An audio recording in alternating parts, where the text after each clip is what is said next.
Yuk nek Mbak Erina Gudono maju, Kahiyang yo iya, Mbak Selvu melu-melu di Solo, Kaisang dan Bobi tak ketinggalan mendaftar. Apa ora bubar negara ini?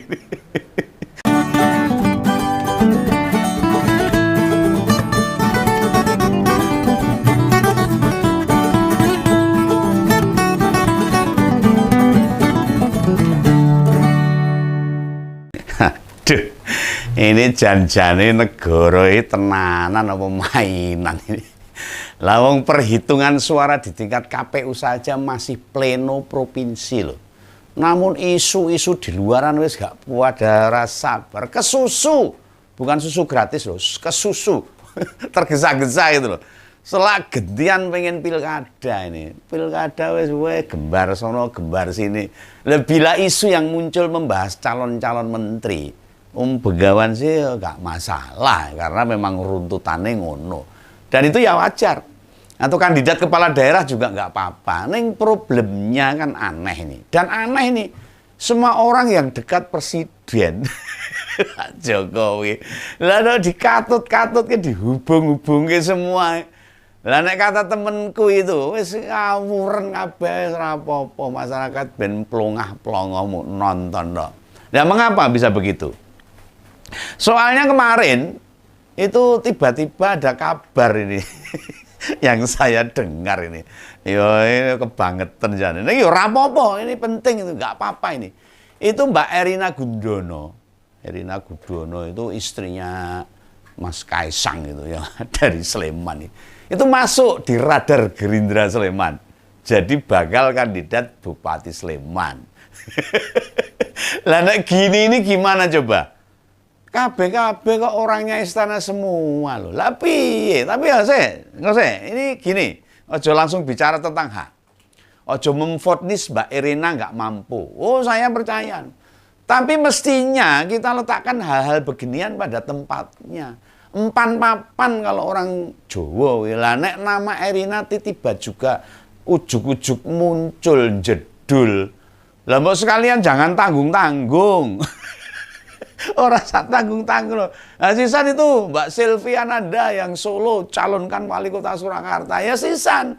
Atau Mbak Kahiyang Ayu bahkan sama semua yang ada hubungannya presiden. Wah, sus kabeh awuren wae lah.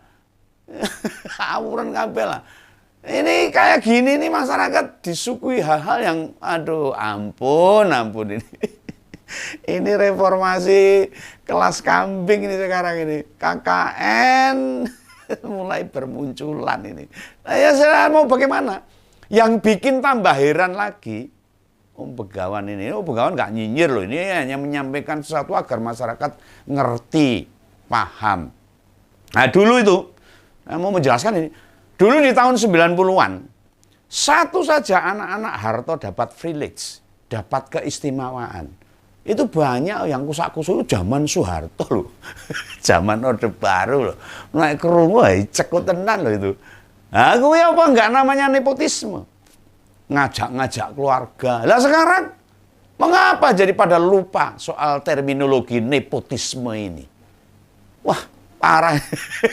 Ya jangan dilihat bahwa pilkada bulan November dan masa jabatan presiden berakhir di Oktober. Artinya saat pemilihan pilkada serentak, Pak Jokowi sudah tidak lagi jadi presiden. Ya lah memangnya pilkada itu gak ada tahapannya, Pak. Kan sebelumnya ada tahapan-tahapan. Penjaringan dulu lah, mendaftar ke partai lah. Iya toh, menyiapkan data dan ubur rampenya. Nah, kampanye dulu. Lah apa semua tahapan itu terjadi setelah Oktober kan ya sebelumnya. Sebelum Pak Jokowi diganti oleh Pak Prabowo. Ya ini masyarakat harus paham ini. Lah belum lagi itu kan ada wacana pilkada maju jadi September. Sakarep KPU. Awuren pokoknya. Lah ada kemungkinan Pak Jokowi melantik menantunya jadi Bupati Sleman nggak bisa. Nah ini bukan tentang GG Mongso loh. Apalagi membatasi hak Mbak Erina Gudono. Enggak masalah itu hak. Enggak masalah. Enggak ada problem, enggak menabrak hukum itu. Nabrak emang nepotisme ini malah. Politik etikanya itu yang kita jaga. Ya sama sekali tidak. Tidak ada pelanggaran. Pelanggaran secara hukum loh. Secara aturan KPU tidak ada. Ya mung etikane. Nah, awake dhewe iki wong ketimuran apa wong yang penuh dengan budaya apa ora ya terserah. Ini masyarakat yang akan menilai. Lah makanya menurut Om Begawan, seorang presiden itu kan fasilitasnya luar biasa. Kekuasaannya luar biasa. Dia mendapatkan banyak hal untuk ngurus ratusan juta rakyat. Lah makanya tidak ada keberatan sama sekali. Soal apa yang negara berikan kepada seorang presiden? Monggo. Hanya saja di zaman Pak Jokowi ini yang terlihat pada proses Pilpres kemarin, gimana Pak Presiden caranya cawe-cawe. Serta berbagai polemik yang muncul loh. Dan itu masyarakat wis paham. Hanya karena ya banyak oportunis, banyak yang ingin dapat sesuatu, akhirnya ya mendukung. Dengan alasan Pak Jokowi masih didukung oleh banyak dominan masyarakat Indonesia. Tapi bukan itu yang dimaui oleh kita. Etika adab ini yang selalu dilupakan oleh para politisi. Mestinya ada kewenangan lah atau hal-hal yang dibatasi. Apa itu? Salah satunya adalah seorang presiden yang masih menjabat. Maka keluarga inti dan pertalian perkawinan hingga level kedua dilarang ikut kontestasi, baik pilkada maupun pileg. Ini undang-undang, ini aturan. Ini yang harus kita terapkan supaya tidak ada nabrak-nabrak, tidak ada kewenangan-kewenangan yang dipermudah oleh para penguasa. Apa maksudnya pertalian perkawinan level 2? Yo cucunya misalnya nggak boleh, sampai keponakannya itu nggak boleh. Ketika presiden masih menjabat atau menantunya lah, apalagi anak atau adiknya, masa orang itu jadi itu. Nah itu undang-undang yang disodorkan Pak Jokowi itu. Pak Presiden boleh kampanye, boleh memihak, neng orang diteruske, pasal-pasalnya tidak dibaca seterusnya.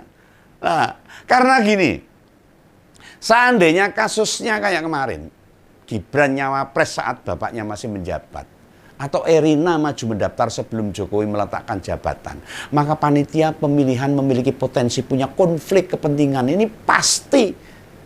Karena presiden itu punya kekuasaan, punya fasilitas yang sangat luas. Bisa ngopo wae, bisa melakukan apa saja demi kepentingannya. Nah, Om Begawan paham kok. Pasti ada yang mikir ini. Loh, bukankah Gibran dan Erina sebagai warga negara punya hak? Iya, punya hak. Termasuk Gibran ikut Pilkada Solo 2020 lalu. Hak seorang itu bisa gugur jika ada pertalian dengan presiden yang fasilitas dan kewenangannya sangat luar biasa berada di kepala negara. Nah, ini kesalahan Om Begawan juga ini. Itu namanya tidak melanggar hak. Justru bila tidak diatur, dia malah melanggar orang lain untuk jadi kandidat, membatasi untuk ikut kontestasi. Bahkan rakyat ikut dirugikan loh. Nah ini seandainya Gibran tidak maju karena ada larangan yang diatur oleh undang-undang, maka Pak Ahmad Purnomo tidak dirugikan waktu itu tahun 2020 termasuk warga PDIP Solo yang waktu itu secara berjenjang itu sepakat mendukung Pak Purnomo waktu itu. Demikian pula Erina di Sleman. Misalnya disodorkan, bukankah dia memupus harapan ketua DPC Gerindra atau kader potensial Gerindra gagal jadi calon bupati. Nah penyebabnya siapa coba? Masyarakat ya harus paham lah.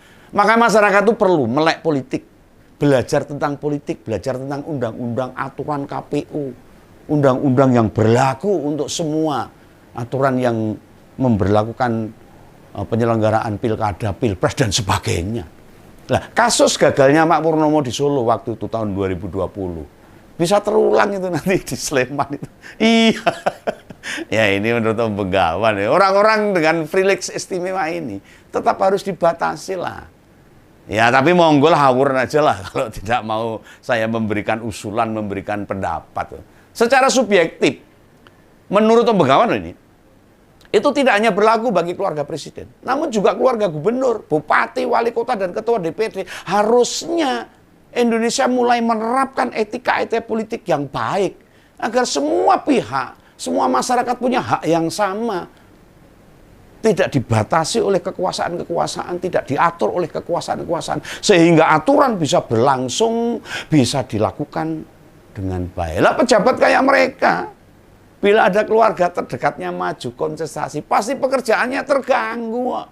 Ya mikirin keluarga yang turun kontestasi, ya pasti. Mari tekne wae. Bel nek ana sing jawab ra melu ngewaki, ora mungkin itu loh. Lalu kemungkinan menggunakan pengaruhnya, ya pasti. Menggunakan pengaruhnya bener buat memenangkan pilkada. Atau keluarga yang ikut kontestasi. Lah bener loh. Ya memang begitu. Akhirnya ya kannya terganggu loh. Nah, jika aturan ini dibuat dengan aturan-aturan yang baku tadi, biar calon-calon pejabat kita nggak terbebani atau kehilangan konsentrasi waktu bekerja untuk memikirkan rakyat, untuk memikirkan manajemen pemerintahannya. Nah, mestinya aturan begini ini masuk di undang-undang politik harusnya, dan direvisi oleh DPR itu segera itu. Yuk nek Mbak Erina Gudono maju, Kahiyang Yoyo, Mbak Selvu melu-melu di Solo, Kaisang dan Bobi tak ketinggalan mendaftar. Apa ora bubar negara ini? Nah, ini saya tidak nyinyir loh. Ini supaya ada pemerataan, ada keadilan bagi masyarakat. Semuanya sama di depan hukum. Soalnya tanpa ada pembatasan atau revisi undang-undang, siapapun presidennya, ya tetap bakal ngono, bakal diulang-ulang lagi. Tiru-tiru Pak Jokowi ya. Punya peluang dan ada potensi kejadian serupa terus dibalen-baleni. Ini saya usul loh ini, moga-moga didengar oleh di Senayan sana, parlemen sana. DPR itulah. Ojo mung mikir proyek tok lho, mikir ini kepentingan undang-undang. Kan tugas, salah satu tugas DPR itu adalah menghasilkan undang-undang. Kalau di DPRD ya menghasilkan perda lah. Perda provinsi atau perda kabupaten kota. Nah, misalnya beginilah, saya contohkan. Gibran 10 tahun Wapres. Ini umpama ini. Tahun 2034 dia nyapres lagi. Apa enggak ciloko itu? Atau 2034 giliran dia backup Kaisang jadi capres ya lagi. Anggap saja Kaisang jadi presiden sampai 2044. Ini mau kira-kira loh itu. Untuk bercerita seumpama. Dan dia dibantu Jan Etes, anaknya Gibran, genti buat ikut pilpres. Runyam nih bro. Iya no. Ini negara kerajaan ini. Ojo-ojo darah kepikiran seperti itu ya. Ojo-ojo ya karena mau pengen doain intuan aja. Kaya pulai Kang Tisna neng sinetron SCTI. Mestinya loh, ini mestinya nih. Ini juga jadi agenda penting bagi wakil-wakil rakyat di Senayan sana. Bahkan bila perlu sebelum wakil rakyat kita ganti atau diganti, meskinya bila dilakukan voting, ya jumlahnya ya kalah. Ya sekalian saja lah. Sekalian saja. Partai mana saja yang serius melawan atau menolak KKN menurut panjenengan-panjenengan yang saat ini masuk Senayan? Saya ragu-ragu ini. Pasti banyak yang orang cedok. Ya oke lah kalau gitu ini menurut penggawan ini. Pasti ada yang bilang ini.